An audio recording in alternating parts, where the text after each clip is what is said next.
Walang sinisisi si Pangulong Ferdinand Marcos Jr. kaugnay sa pagkabigong may uwi ng Pilipinas si dating Congressman Saldico.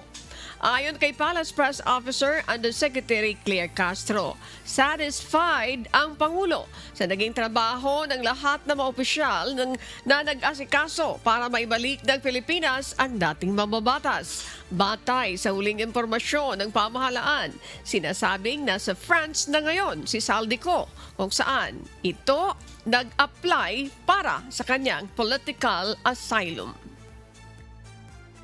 Sa ngayon, ayon sa Pangulo ay wala siya nakikitang dapat sisihin dahil lahat po ng opisyal na na-involved dito para po alamin kung ano ang nangyari at anong kondisyon at that time ni Saldico ay nagtrabaho po na maayos.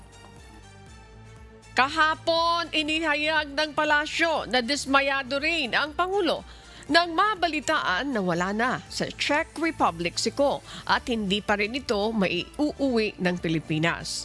Muli naman tiniyak ng Malacanang na gagawin pa rin ng gobyerno ang lahat ng paraan na naaayon sa umiiral na batas para mapauwi ng bansa si Saldico na isa sa itinuturing na malaking personalidad na isinasangkot sa flood control projects anomaly. Nakausap po mismo natin ang Pangulo ngayong araw at sinabi niya na disappointed siya. Dahil malapit na sana natin na pauwi si Saldico. But since meron nga pong ibang bansang involved at ang lumalabas lamang po na kanya na-violate ay ang paggamit ng invalid documentation. So, ang bansang Czech Republic po ang siyang mag-uutos kung anong gagawin kay Saldico.